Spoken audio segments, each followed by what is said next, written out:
Okay, continuing on with lesson planning, this is Dr. Davidson.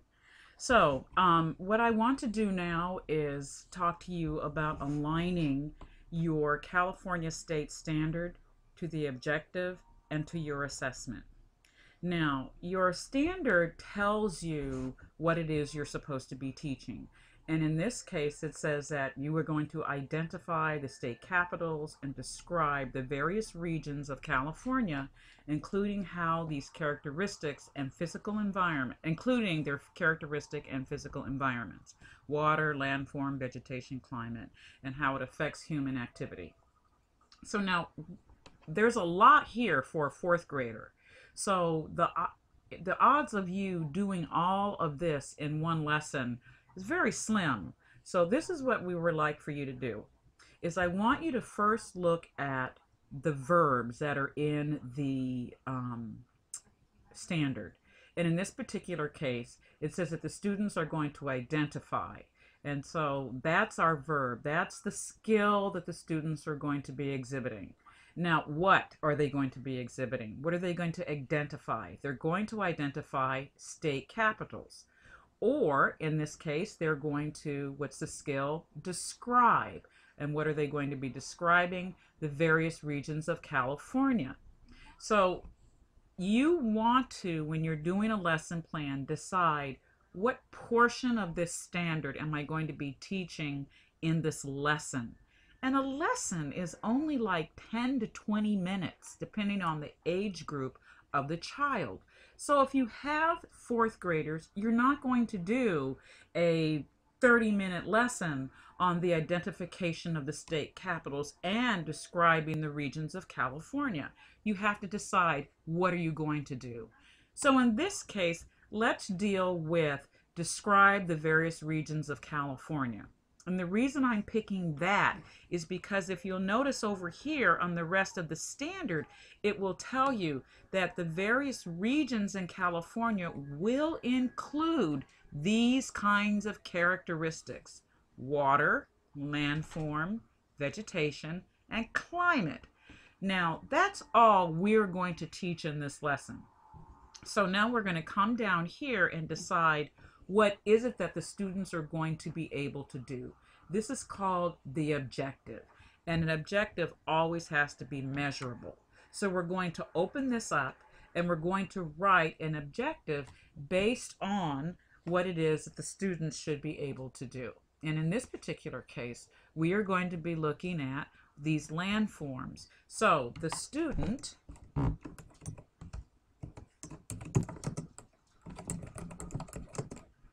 will be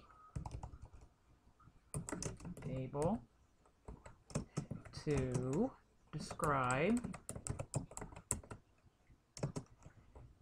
the following landforms and physical characteristics. H-A-R-A-C.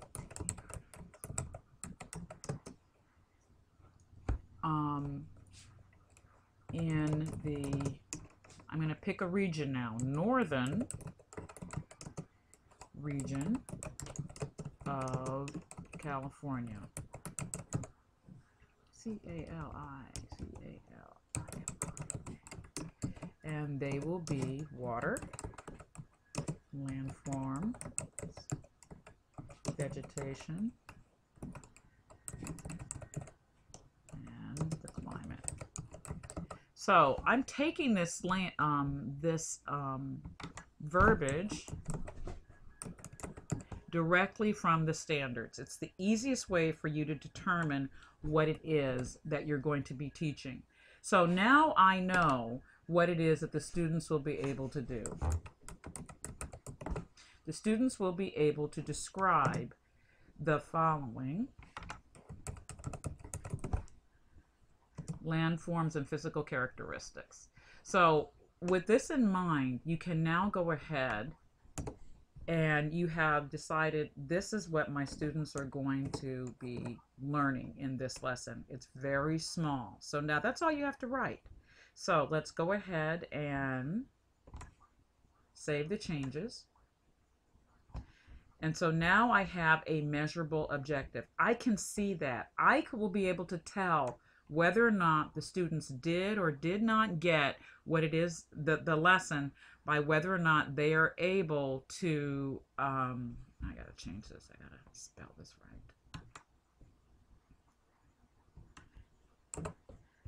Vegetation, there we go. Whether or not they are able to identify these landforms and where in the Northern California region. So now I want to go ahead and create an assessment. The assessment also has to align to the standard. How am I going to know what is going to be the level of mastery for our students as they are going about being able to describe these physical characteristics? So in this particular case, for this lesson, I might say that the students will complete a map of the Northern California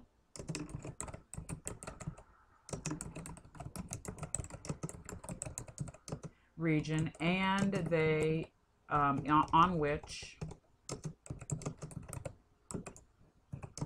they will label the appropriate land form or characteristic and describe them using and describe them in a short paragraph. So now that's measurable. And how will I know they have what the mastery is? Mastery will be at 85% correct responses. Okay.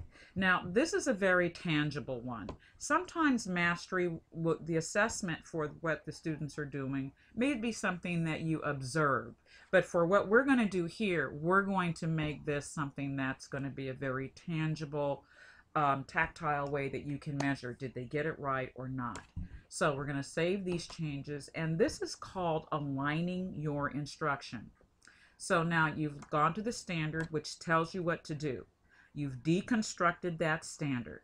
Then you write an objective based on the deconstruction using the verbiage of the standard, and then you created an assessment that you will be able to measure what if your lesson was or was not successful. You use that data later on to determine, do I need to reteach the lesson? Should I go faster, slower, or whatever? That's called informing your practice, and we will get to that further on in the term. Now, with this in mind, you can go back up here now to concepts, and the concept for this will be that the students are able to demonstrate an understanding of physical features. One of the things they'll be able to do is describe. So a concept can be very simple, that the students will describe and understand the physical and the physical characteristics of Northern California.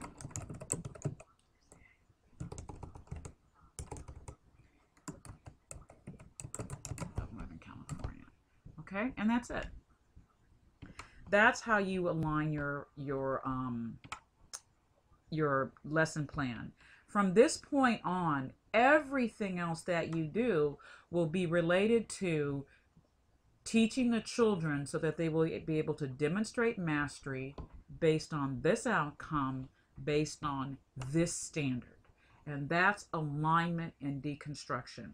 This is the second in a series of lesson planning assistant demonstrations, and when you come back for part 3, I'm going to show you how to fill out more of this particular document. Thank you very much. I know this will be a challenge for many of you, but once you get this, then you'll be able to do what you need to do in order to be successful as a teacher and in the program. Thank you very much. Goodbye.